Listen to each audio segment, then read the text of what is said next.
I'm Olivia. This is Rewind Justice. Real stories, real drama, real satisfaction. Subscribe and let's get into it. The day I graduated, my family left me at a Greyhound station with $60, a backpack containing 3 changes of clothes, and a good luck out there tossed through a half-rolled window. The June heat was merciless, the kind that makes asphalt shimmer and every breath feel thick. Their silver Honda disappeared around the corner. Taillights blinked once. Gone. I stood there gripping the backpack straps so tight my knuckles whitened. The station smelled like diesel fuel and stale cigarettes. A woman with 2 crying toddlers brushed past me. The digital departures board flickered. Portland, Seattle, San Francisco. Places I'd never been. Places where nobody knew me. You? Getting on? Or what? The ticket agent looked past me to the growing line. I bought a ticket to Portland with 40 of my $60. That left me with a $20 bill, my diploma in the bottom of my backpack, and the growing realization that I was completely alone. My sister Rachel got a furnished apartment. My parents co-signed her lease, paid a deposit, bought her a car. At her graduation 2 years earlier, they'd thrown a party. Catered 100 guests. Sheedy cried happy tears while cutting a sheet cake with her face printed on it in edible ink. At my graduation that morning, they'd sat in the back row.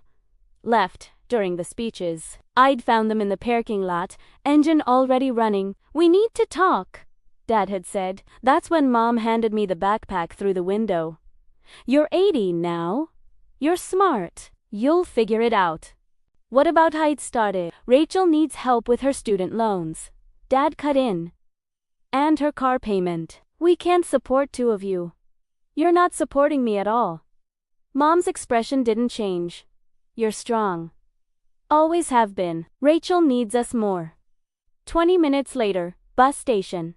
$60. Good luck. The Greyhound ride took 6 hours. I watched Oregon blur past through a smudged window.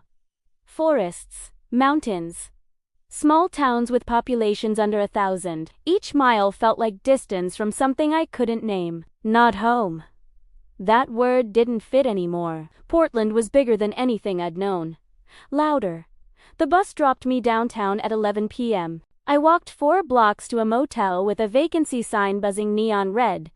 The clerk looked bored. $50 a night, cash only. I paid for 1 night. That left me with -$30 and nowhere to go tomorrow. The room was small. Brown carpet with stains I didn't examine too closely. A TV bolted to the dresser. A bed that sagged in the middle. I sat on the edge and opened my backpack. 3 t-shirts, 2 pairs of jeans, underwear, socks, my diploma, a photo of me at 8 years old. Before everything shifted, before Rachel became the favorite and I became the invisible one. I didn't cry. I was too angry. Too scared. To something I didn't have words for yet. By morning, I'd made a plan. I walked to a diner 6 blocks away, asked for a job. The owner was a woman in her 60s, with silver hair pulled into a bun and 4 arms covered in faded tattoos. Her name tag said Louise. "Experience?" she asked. "None. But I'll work harder than anyone you've ever hired." She studied me for a long moment. Saw the backpack. Saw something in my face. "You got a place to stay. Working on it. Kitchen opens at 5 a.m. You show up on time for a week. We'll talk about keeping you." I showed up at 4:45 every morning, washed dishes until my hands cracked and bled, learned to prep vegetables, crack eggs, one-handed, flip pancakes without breaking the yolk. Louise watched everything. Said nothing for 6 days. On day 7, she handed me an envelope with $200. "There's an apartment above my friend's shop. He needs someone to watch the place nights. Rent's free if you're willing to learn." The shop belonged to Marcus Chun, a furniture maker in his late 60s who'd been crafting custom pieces for 40 years. His workshop smelled like sawdust and linseed oil. Beautiful, heavy scents, that meant creation. His hands were gnarled and scarred, covered in decades of small cuts and burns from tools. "Louise says you're reliable," he said. not looking up from the chair leg he was sanding. You know anything about woodworking? Nothing good. Means I don't have to undo bad habits. He finally looked at me. His eyes were sharp behind wire-rimmed glasses. You'll work the diner mornings. You'll work for me evenings. I'll teach you everything. You'll make mistakes. You'll ruin pieces. You'll want to quit. Don't quit.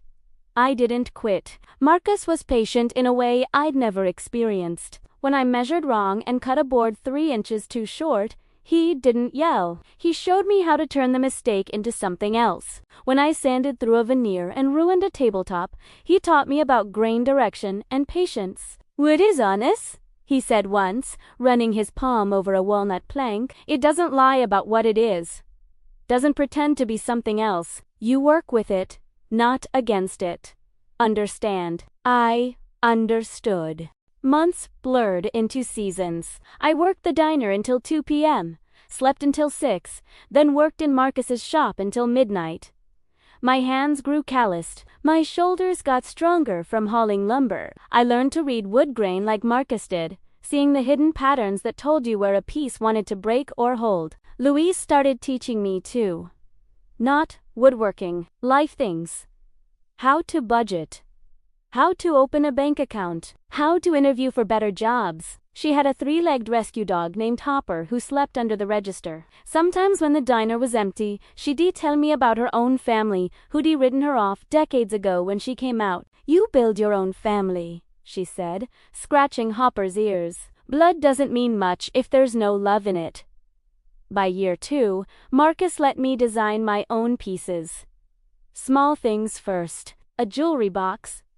A serving tray.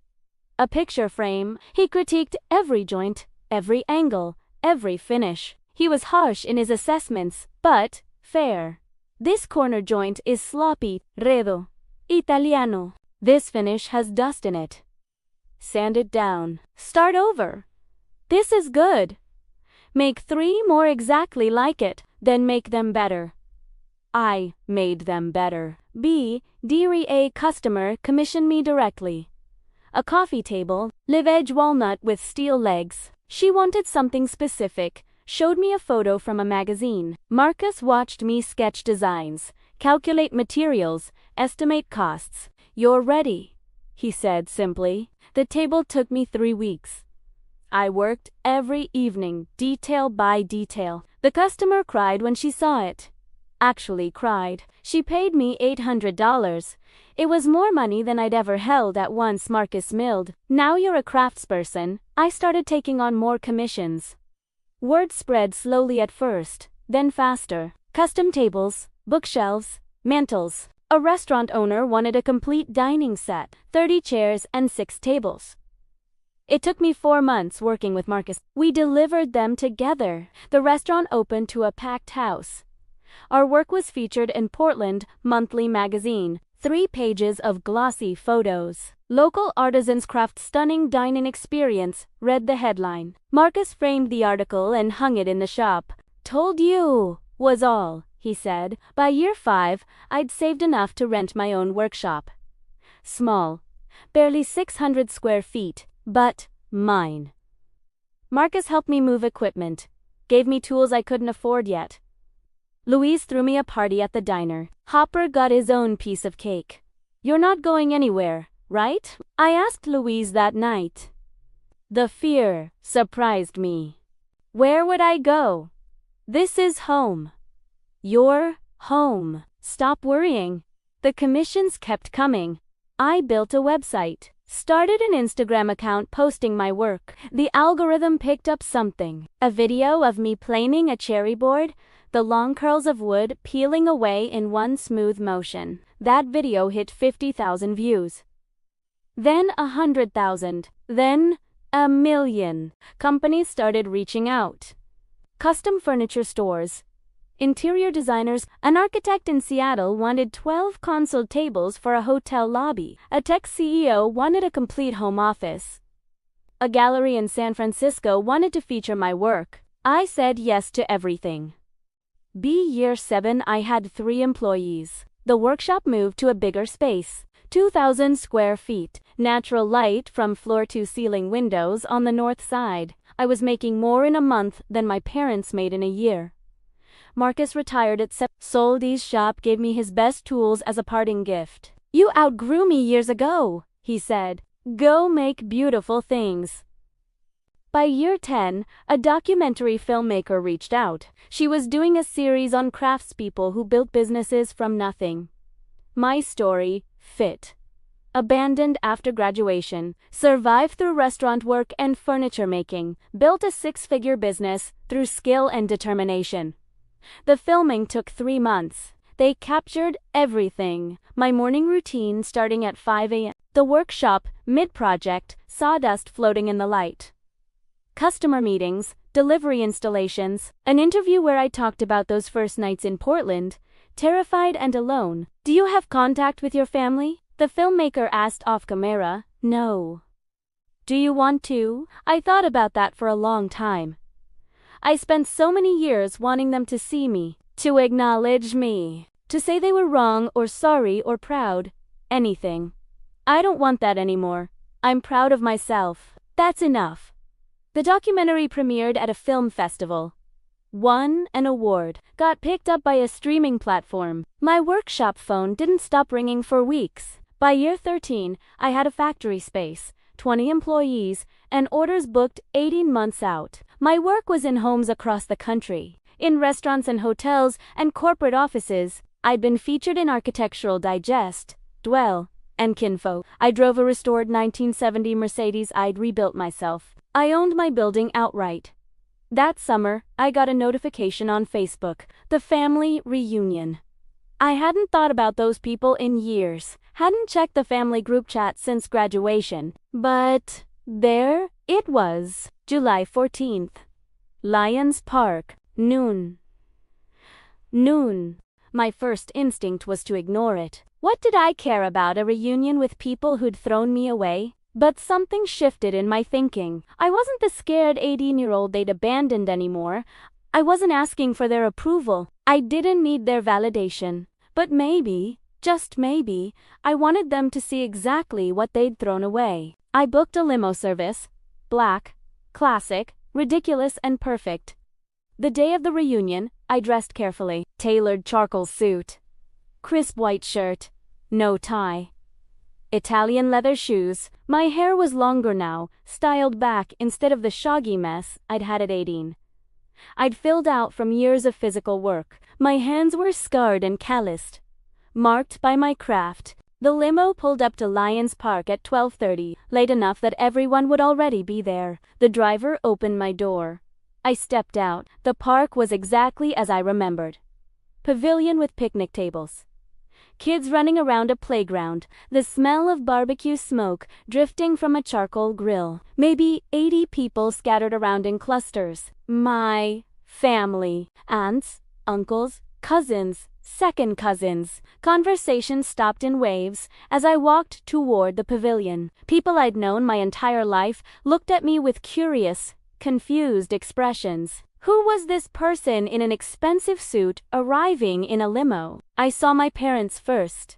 My dad had gone completely gray. My mom had gained weight, looked tired. They were standing near the grill talking to my Uncle Robert. My sister Rachel was at a picnic table with her kids, 2 of them. She looked exactly the same. Same haircut. Same style. She was scrolling on her phone while the kids colored. I walked straight to the main pavilion. Signed the guest book, Jordan Matthews, in my careful handwriting. Someone guessed behind me. Jordan? I turned. My cousin, Emily. We'd been close as kids. Oh my God! Is that you? The pavilion went completely silent. Every conversation stopped mid-sentence. My mother's hand flew to her chest. My father's plastic cup of lemonade tipped, spilling across the table. Rachel looked up from her phone, squinting like she couldn't process what she was seeing. Then the whispers started. That's Jordan. No way. Look at him.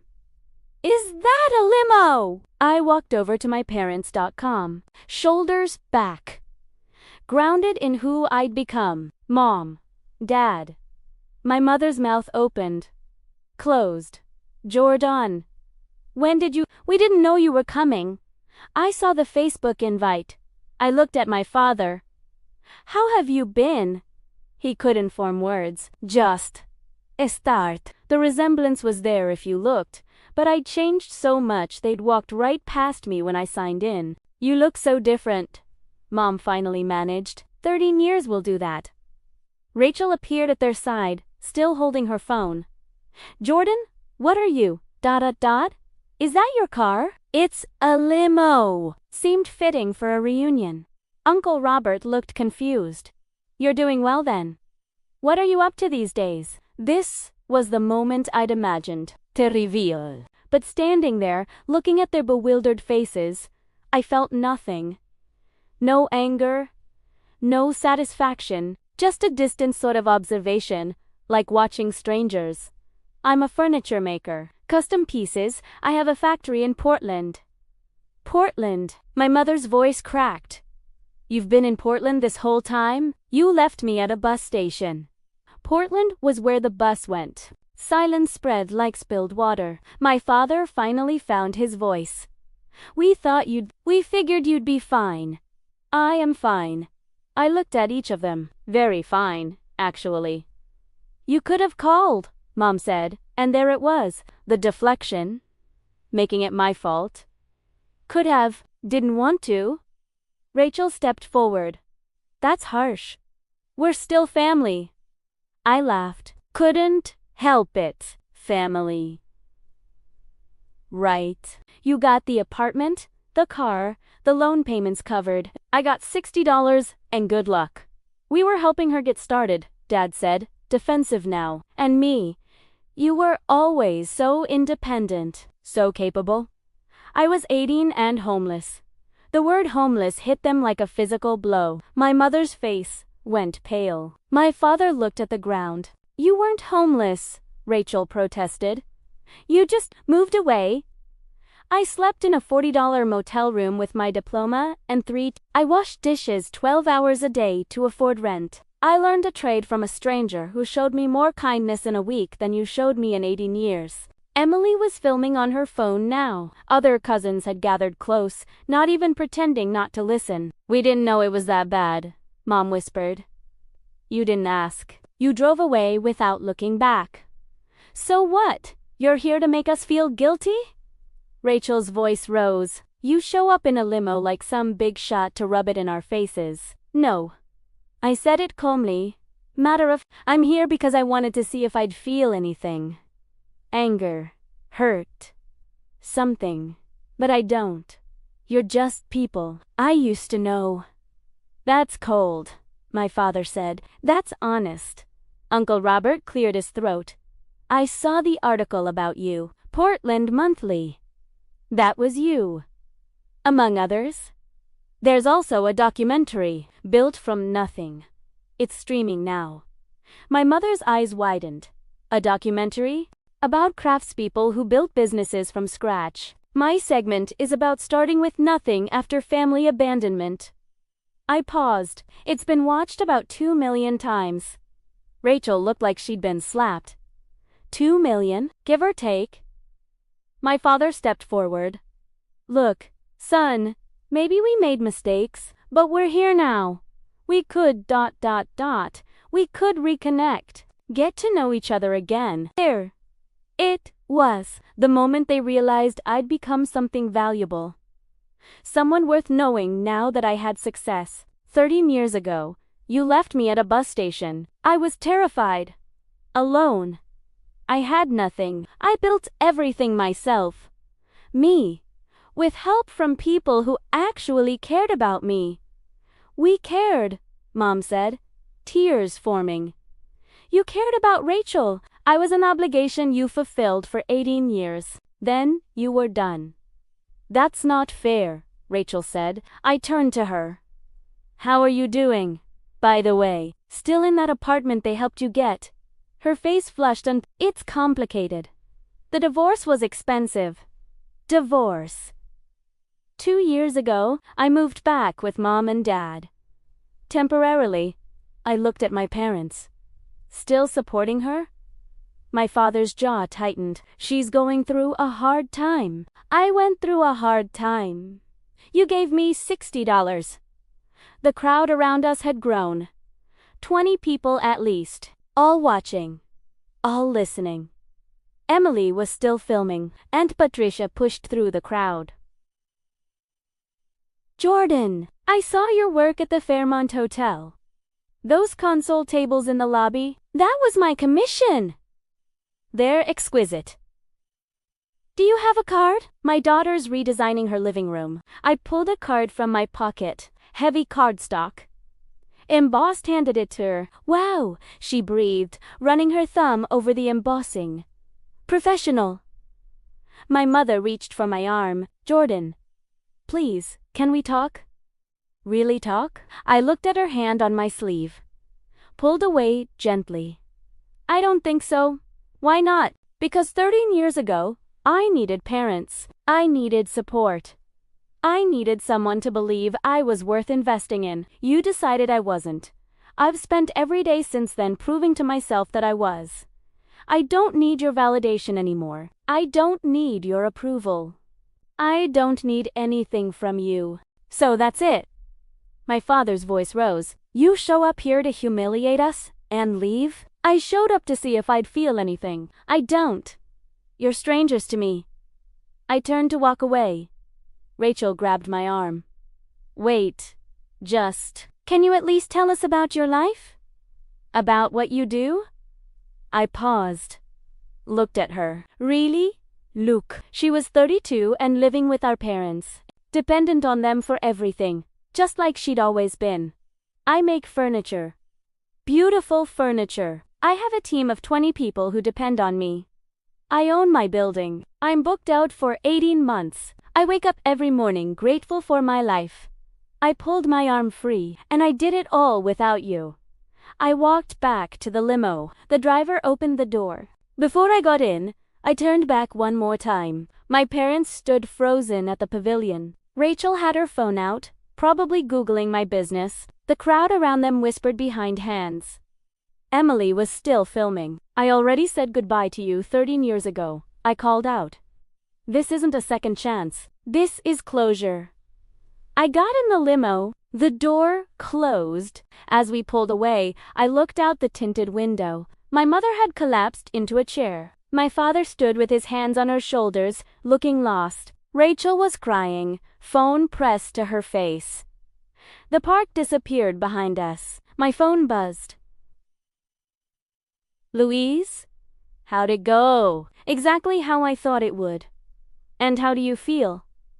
I thought about that. Watched Portland roll past the window. The city that had taken me in. The city where I'd learned to build things with my hands. The city where strangers had shown me what family could mean. Free, I typed back. That night, I sat in my workshop. The building was dark except for my office light. My restored Mercedes was parked in the lot outside. The documentary poster was framed on my wall. Orders stacked neatly on my desk. I picked up a piece of wood from my desk. Cherry? Beautiful grain. I ran my thumb over it, feeling the smoothness, the promise of what it could become. My phone buzzed again. Unknown number. I ignored it. Then another.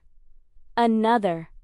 A voicemail notification appeared. I didn't listen to it. Instead, I opened my laptop and pulled up the workshop calendar. A coffee table delivery tomorrow. A client meeting Tuesday. A client meeting Tuesday. A gallery opening in San Francisco on Friday featuring 6 of my pieces. My life was full. Complete. Built from nothing with my own hands. I didn't need their apology, didn't need their recognition, didn't need them to acknowledge what they'd done or who I'd become. I'd already forgiven myself for ever thinking I needed them at all. The rain started outside, gentle against the windows, the kind of rain that cleans things, that washes away what doesn't need to be there anymore. I leaned back in my chair and exhaled slow. For the first time in 13 years, I felt light. If you've ever been told you don't matter, that you're not worth the investment, that someone else deserves more than you do, know this. They're wrong. Build your own life, find your own people. Create something beautiful from nothing. You don't need permission to become extraordinary. You just need to start. Share your story in the comments. Subscribe for more stories of overcoming family favoritism and building success from nothing.